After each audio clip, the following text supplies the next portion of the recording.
All right, Cosmic Adventurers, welcome back to the Zodiac Psycho Podcast, where we dive deep into the mysteries of the stars and unlock their secrets. And don't forget, listeners, to check out those fantastic offers we have for you down in the description below.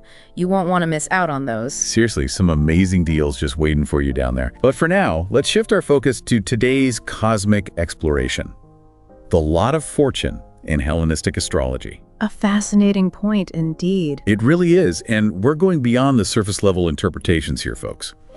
Today, we're going to uncover how this ancient concept can actually reveal a whole lot more about your potential for success and abundance in the material world. It's a lot more than just simple luck, you know? Exactly. It's not about winning the lottery or anything like that. So, to help guide us through this cosmic treasure map, I've got our resident astrology expert here with us. Ready to dive in. Awesome. And listeners, we're going old school today. I'm talking Hellenistic astrology, which means we're going back to the roots, back to the techniques used by the ancient astrologers. The OG astrologers. Exactly. And our main source of intel for this deep dive is this fascinating book called The Ancient Art of Computing the Lot of Fortune. Sounds like something out of Indiana Jones, doesn't it? Right. Like raiding lost temples for ancient astrological secrets. Okay, so let's get this adventure started. First things first. What exactly is this lot of fortune? I mean, I know it's not about finding a pot of gold at the end of the rainbow, but what does it really represent in a birth chart? It's more like a blueprint. Like, imagine your ascendant represents where you start in life, that initial burst of energy, right? But the lot of fortune is the foundation, the underlying support system that can help you achieve worldly success and abundance. It's like the bedrock. Exactly. And guess what? It involves a calculation that uses, surprise, surprise, the sun, moon, and ascendant. Of course. I mean, it wouldn't be astrology without those three cosmic players. But, you know, when I was looking into this whole ancient art of computing the lot of fortune, I noticed something really interesting. What's that? Well, the calculation actually changes depending on whether you're born during the day or at night. It's like the cosmos has a day shift and a night shift. Why is that? You've hit on a really important concept in Hellenistic astrology called sect. The ancient astrologers believed that the day and night sectors carried different energies, and this affects how we interpret a chart. Okay, so it's not just about the time on the clock, it's about the position of the sun. Exactly. So if you're born during the day, when the sun is above the horizon, you have what's called a diurnal chart.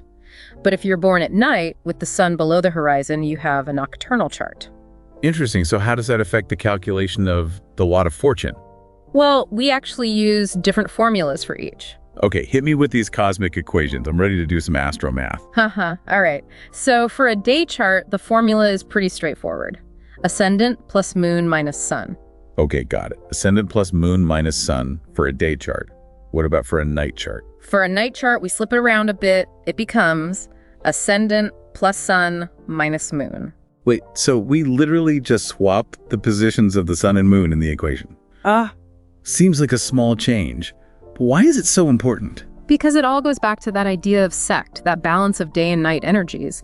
Using the wrong formula would be like trying to navigate a new city with the wrong map. You'd end up totally lost. Same goes for the lot of fortune. Using the wrong formula would give you a completely inaccurate result. So it's like we need the right map to find our treasure, our lot of fortune. I'm starting to see why getting this right is so crucial. But honestly, I'm still a bit fuzzy on how these formulas actually work in practice. It's like a cosmic math puzzle. All right, let me try to paint a picture for you. Imagine the sky is a giant pie. We're only interested in the slice between the sun and the moon. Okay, so the formula basically takes that slice and projects it onto the horizon, starting from the point of your ascendant.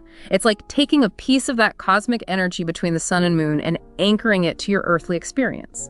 Okay, I think I'm starting to get it. So it's not just about the sun and moon themselves, it's about that relationship between them and how it interacts with our ascendant. Exactly. You know, there's a real poetry to that, which makes sense. I mean, the ancient astrologers weren't just mathematicians, they were philosophers too.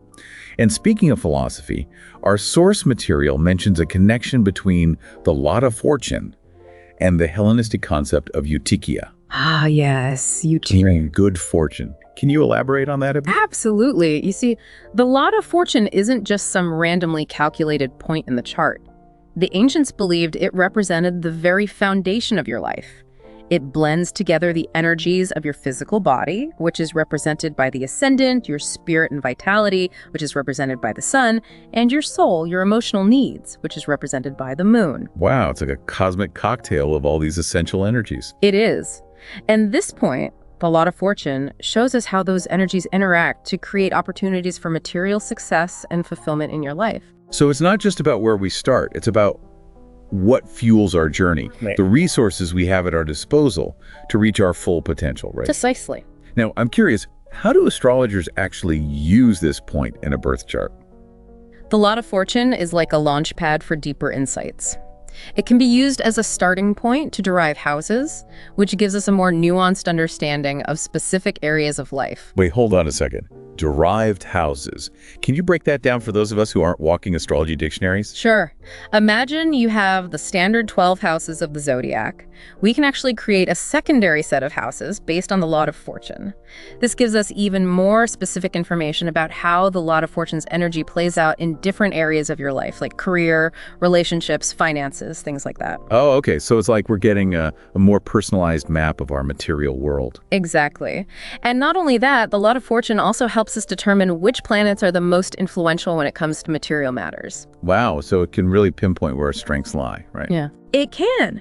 And get this, it's also used in techniques like annual perfections, which is a fancy way of saying it can show us how your potential for fortune unfolds over time. It's like getting a sneak peek into your future opportunities. Oh, I love that. So it's not just a static point in the chart. It's dynamic. It evolves with us throughout life. Exactly. And Hellenistic astrologers even used it in techniques like releasing of the rays, which helps us understand how planetary energy flows through different periods of our lives. Wow, this is getting really intricate. It really does sound like the Lot of Fortune acts as a kind of secondary ascendant, providing a whole new layer of information to decode. I can definitely see why having an accurate birth time is absolutely essential for this. Absolutely. And, our source really emphasizes the importance of leveraging modern technology to ensure precise calculations. We have access to such accurate astronomical data nowadays. So no more guessing games. Exactly. We want to make sure we're using true node calculations, getting the exact degree of the ascendant, and even pinpointing the precise time of sunrise and sunset to determine that all-important sect. So precision is key. Before we wrap up this cosmic deep dive, let's just do a quick recap for our listeners. The Lot of Fortune is like a personalized map to our material potential. It's calculated differently depending on whether you have a day chart or a night chart, and using the wrong formula can lead to some seriously inaccurate readings. And remember, it's not about interpreting the Lot of Fortune in isolation. It's about seeing how it interacts with all the other elements in your birth chart. It's all connected, weaving together to create a richer understanding of your life journey and potential. That was such a fascinating deep dive into the Lot of Fortune. Huge thanks to our resident astrology expert for illuminating this ancient astrological gem for us today. Happy to share the cosmic wisdom. And listeners, don't forget to check out those amazing offers we have for you down in the description below. But before you go, we'd love for you to ponder this. How might understanding the Lot of Fortune in your own birth chart help you make decisions, navigate your life's path, and maybe even uncover some hidden opportunities along the way? Until next time, keep exploring the cosmos, and remember, the stars might just hold the key to unlocking your greatest potential. See you next time, Cosmic Explorers. And remember, folks, stay curious, keep looking up, and never stop exploring the mysteries of the universe. We'll see you on our next cosmic adventure. And don't forget those offers below. Oh yeah, seriously, go check those out. All right, signing off. Bye, everyone. Until next time.